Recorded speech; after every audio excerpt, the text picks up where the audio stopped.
Por su parte, senadores del oficialismo señalaron que la mutualización de la deuda será llevada al Tribunal Constitucional, puesto que atentaría contra el espíritu del fallo de la Corte Suprema. Y para eso, ya lo decíamos antes de la pausa, estamos con el senador del Partido Socialista, médico además, Juan Luis Castro. ¿Cómo estás? Bienvenido, Juan Luis, a 32 minutos.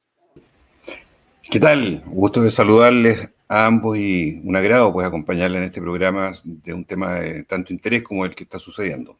Muchas gracias. Alejandra Matu, como siempre, hará la mejor entrevista. Juan Luis,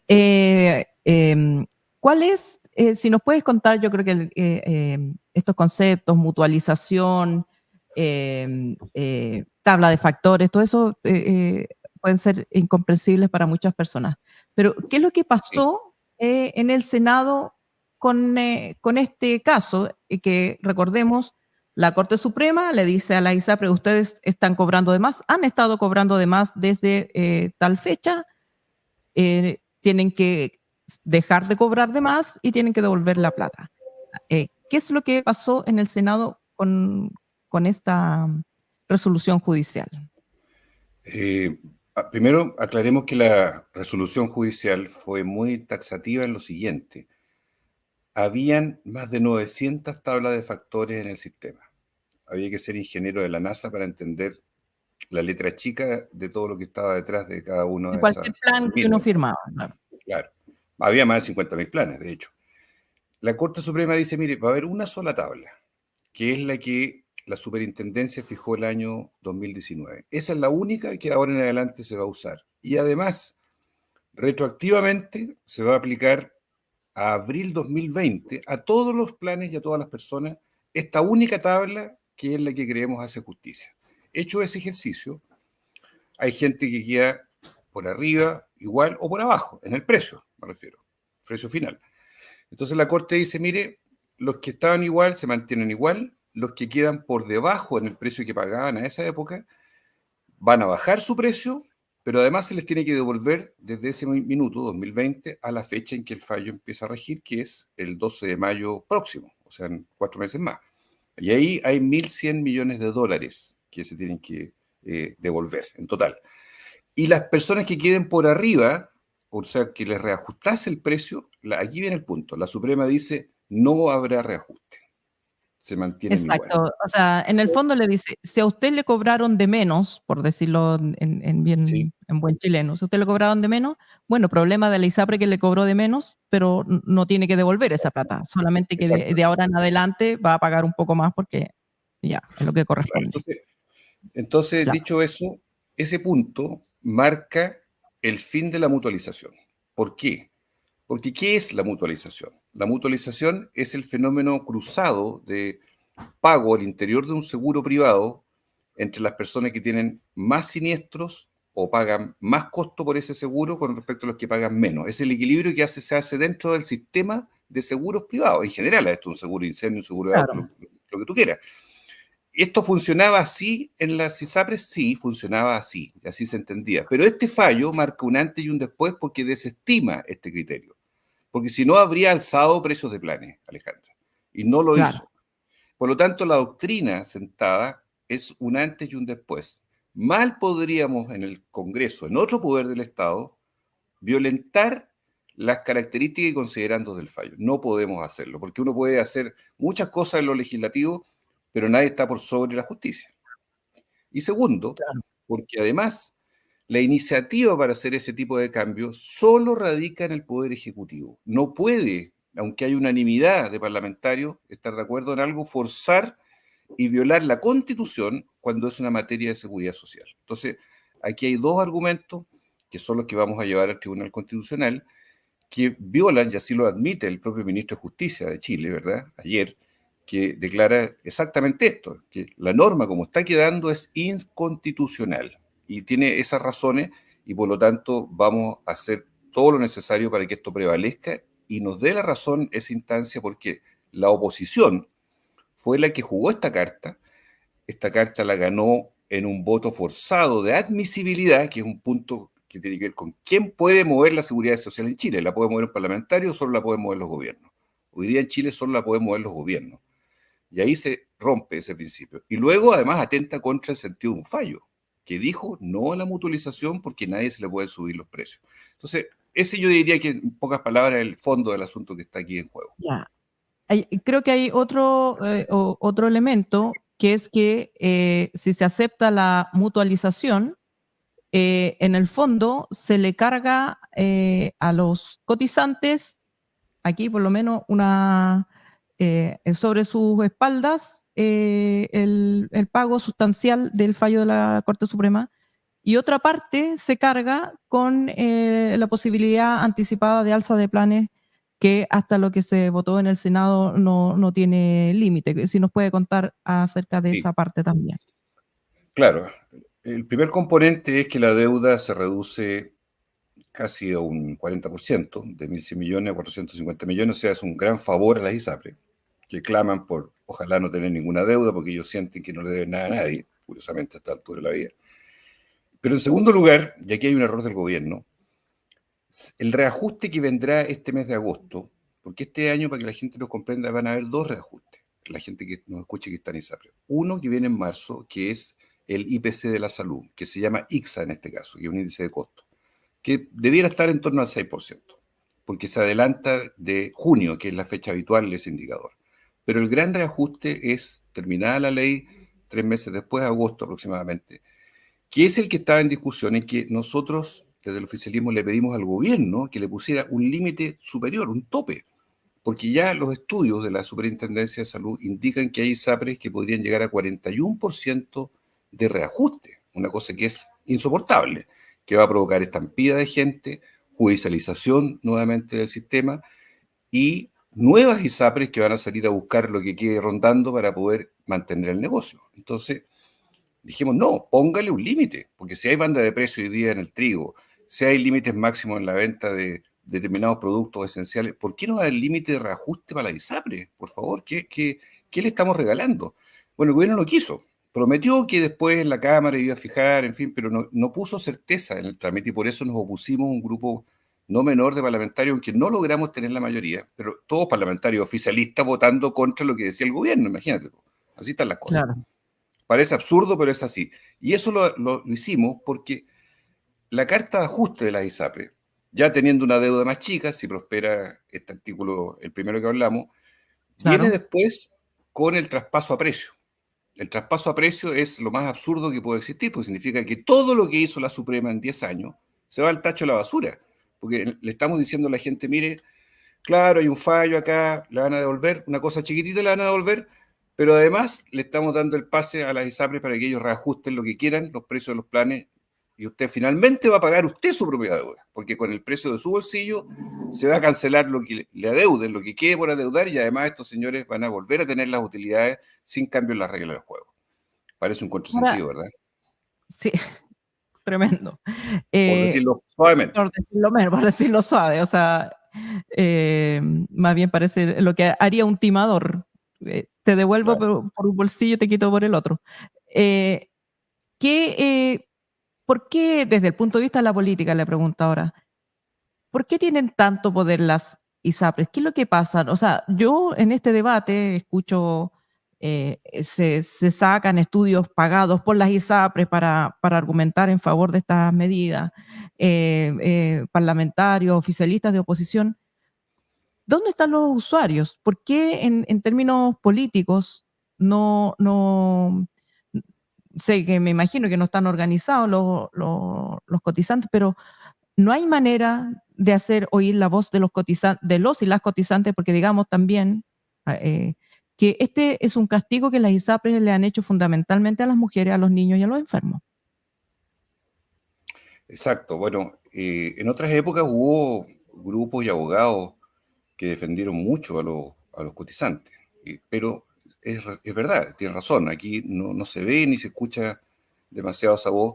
Hay que pensar que muchos afiliados, más de 500.000 el año pasado, se fueron reclamando, pero se fueron, sobre todo gente menor de 35 años, porque hay gente sana que no ocupa el ISAPRE, que lo paliaban todos los meses con una cotización muy elevada, 200.000 pesos o más. Conocí gente yo y jamás iba al médico, o sea, una cosa bien ridícula porque, claro, gente que se aburrió, pero el enfermo más viejo, sobre 60, o enfermo, o crónico, o que tiene medicamentos de alto costo, está cautivo. Entonces, yo lo que esperaba del gobierno era la defensa de estos grupos vulnerables dentro del sistema, precisamente poniéndole topes a todos los abusos que ya sabemos que ocurrieron. Tenemos larga historia de abuso, entonces, ¿cómo vamos a abrir de nuevo la puerta a eso? Yo creo que el poder que tienen las ISAPRES, que anuncian el apocalipsis, pero al mismo tiempo crean nuevas industrias o ISAPRES que se van a crear ahora, están en proceso, como la de Andesalud, por ejemplo, que ya está visibilizado. Es bien curioso porque ellos, teniendo todos los instrumentos de juego, es una industria de autoconservación muy grande, es decir, tiene un poder de replicación y de influencia en muchos ámbitos y logra persuadir, ¿verdad? En este caso a sectores, me duele decirlo, pero sectores que incluso en el propio gobierno se sienten de algún modo complicados de que se apliquen reglas más estrictas para ellas, para las ISAPRES. Entonces, esta dubitación yo creo que es un poco dolorosa, viniendo de un gobierno de izquierda. No digo que haya que dejar caer, porque también hubo gente que dijo, no, que mueran de una vez las ISAPRES. Yo creo que eso no tenía un mayor sentido sabiendo que aquí las cosas hay que hacerlas ordenadamente. Nadie quiere una estampida de gente que por quiebras sucesivas tengan que irse al FONASA, engrosen listas de espera. Al final iba a ser un problema también para el Estado. Pero sí poner reglas claras, y por eso dijimos, a ver, terminemos con esta declaración de salud, con las preexistencias, las exclusiones, en fin, hagámoslo ahora. Hasta las mismas ISAPRES estaban de acuerdo. El gobierno dijo, no, todavía no, hagámoslo en octubre, ya. Al final quedó para Yo creo que octubre. esa es la pregunta de fondo, porque bueno, desde su inicio, desde su concepción, las ISAPRES, y tenemos esas declaraciones espantosas, pero muy honestas, que hicieron en su momento los dirigentes de la Asociación de ISAPRES, como que nosotros no queremos enfermos, queremos gente sana, porque lo ven de un punto de vista de negocio, no de un derecho que el Estado tiene que garantizar, y digamos, ha habido años de debate. Esto no surgió solamente cuando la superintendencia emite este dictamen de que tienen que tener una sola tabla de factores, es porque es el resultado de años de abuso y de judicialización, etcétera. Porque se conciben a sí mismas como un negocio que con el derecho garantizado a lucrar con el mínimo de enfermos, el máximo de gente sana, y etcétera. No parece, no parece ser este el momento para decir, bueno, si pueden haber actores privados en la salud, que es un derecho, debe ser bajo estas reglas. No era este el momento para decir, bueno, la ISAPRE como tal, si la viabilidad de la ISAPRE está en la discriminación y el abuso, bueno, no pueden existir, no pueden seguir porque están jugando con un derecho, no es algo voluntario, no es algo que, no es un juego, un gamer que yo me puedo comprar o no me puedo comprar, es salud. ¿Qué pasa ahí? Uno desde fuera, y perdone que le diga, desde fuera uno cree que sabe que la persuasión tiene un límite, la persuasión en política nunca las decisiones se toman solo por persuasión. ¿Cómo se ejerce ese poder económico tan potente de las ISAPRES que digamos que hace imposible incluso una cosa de sentido común que lleva madurando 30, 40 años? Sí, yo creo que aquí se produce una combinación de factores porque le hace algún sentido a las personas que una parte del sistema de salud, aunque sea lo privado, que no es la mayoría, pero que existe, tenga hoy día un efecto, por ejemplo, sobre las clínicas privadas, que sí atienden a mucha gente FONASA, casi 6 millones de personas del FONASA se atienden en clínicas privadas, y estas clínicas son acreedoras de la ISAPRE. Entonces, se instaló algo que era cierto, pero se puso mucha fuerza, que si cae un ISAPRE, cae en las clínicas, si cae en las clínicas, cae el FONASA. 6 millones de personas que ya dejan de tener lugares de atención, o sea, lugares precisos y claros donde hay convenios, donde hay pacientes que no son ricos precisamente, sino que son del FONASA, y que por lo tanto la crisis puede ser sistémica, puede ser una crisis generalizada. Eso se instaló con mucha fuerza, que es un factor Sí, disuasivo, con mucha digámoslo. chaya, digamos, con mucha Claro, chaya, porque sí, también hay sí, muchas pero, clínicas son de las propias ISAPRES.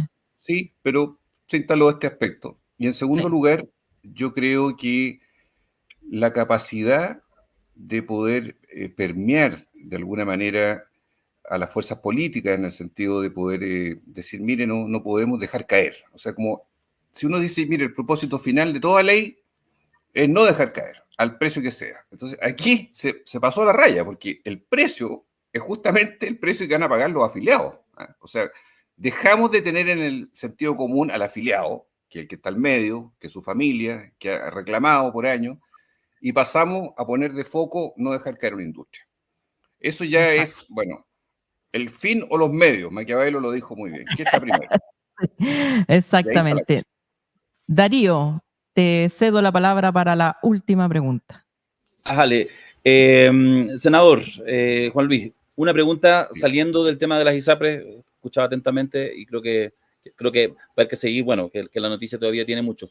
Pero hoy día en la mañana sale el anuncio de la citación al COSENA por parte del presidente. Quisiera una opinión al respecto. Estaba revisando en este ratito, en rigor en los últimos, digamos, en democracia, 3 veces ha citado, pero 2 de ellas, una con el presidente Lago y otra con el presidente Piñera, fue por temas externos, efectivamente por temas del limítrofes con Perú, con el tema La Haya, y solo uno, el 2019, de Piñera, después del estallido social. Es decir, no es cualquier cosa para hablar de temas internos, aunque tengan que ver con la frontera. ¿Cómo ves tú? Quisiera una opinión. ¿Te sorprendió? ¿Te pareció interesante? ¿Te parece complejo? ¿Qué te parece este anuncio del presidente que el lunes va a citar al COSENA? Es una grata sorpresa, porque yo lo había planteado esto públicamente hace un mes atrás y fui ninguneado por la vocera de gobierno, que dijo que esto era una píldora, ¿eh? Que simplemente no pasaba de ser un diagnóstico, pero no tenía efecto en los resultados. Qué bueno que el presidente está escuchando a más sectores que no son necesariamente de derecha, sino que buscamos por el sentido común enfrentar como prioridad nacional, con todos los poderes del Estado, una mirada conjunta para el combate contra el crimen organizado. ¿Por qué? Porque el crimen organizado, ¿por qué se ha transformado en un problema de seguridad y por qué el COSENA tiene algo que decir? Porque alguien diría, escucha, en tiempo de Pinochet esto era ponerse de rodillas frente a los militares. Uno, porque el COSENA cambió en la composición y en el mando. Solo el presidente lo puede convocar. No tiene decisiones a las cuales él se subordine. Es para escuchar a todos los poderes del Estado, pero no le van a imponer los comandantes en jefe nada, porque las reglas de la Constitución no lo permiten. Solo el presidente decide qué va a hacer. No está subordinado al COSENA. Es un organismo en el cual se consulta. Y 2, porque tenemos... Ahí está llamando la vocera. Sí, parece. 2, porque aquí llega el momento en que las Fuerzas Armadas, los carabineros, en fin, todos los gobiernos, digamos, a ver, ¿cuál es el diagnóstico que tiene cada poder del Estado? ¿Qué piensa el ejército de la crisis de seguridad que tenemos en Chile? Del nivel de violencia, el nivel de inseguridad en las calles, el combate en el territorio, de lo que está sucediendo con las grandes bandas. Y segunda pregunta, y eso lo tendrá que responder cada uno, ¿en qué podemos aportar? Porque esa es la gracia del COSENA. Cada uno va a decir, mire, yo creo, desde la aviación, desde la marina, desde las propias fuerzas del ejército, que este es el camino, o no es el camino, pero esto es lo que podemos aportar. O sea, nos ponemos en la sintonía de que Chile tiene que tener una fuerza unificada de todos los poderes del Estado para entrar a el fondo de este asunto y no sea solo un tema del Ministerio del Interior o de la relación que tiene con las policías y ahí vamos jugando en ese espacio que es muy acotado y que no ha dado todo el resultado que esperamos. Yo no dejo de valorar todos los esfuerzos que se han hecho, que son enormes, pero creo que por fin el presidente coloca esto en un estatus en que él ni se debilita ni se humilla, sino que va a escuchar para tomar una decisión, que entiendo además dijo va a poner un gabinete de seguridad, algo así se insinuó, que parece algo interesante de cómo se focaliza la fuerza ahora desde el propio gobierno para escuchar la posición de los comandantes en jefe, sobre todo, ver cómo esto se articula. O sea, yo lo considero positivo, porque el presidente queda por arriba dirigiendo y conduciendo ahora una opinión de todos los poderes del Estado como prioridad nacional frente al problema. Juan Luis Castro, senador del Partido Socialista, muchas gracias por haber estado acá en 32 minutos. ¿Ah? ¿Qué cosa? No, que lo iba a hacer... Lo iba a interpelar, pero no importa. Lo dejamos pendiente. No, pendiente. vamos a estar interpelando aquí a un invitado. Ya. La parte de pelado está aquí, la inter la hace usted. No tengo problema. Ya. Muchas Ya. gracias, Juan Luis. Hasta una próxima. Gracias. Gracias. Ahí estamos.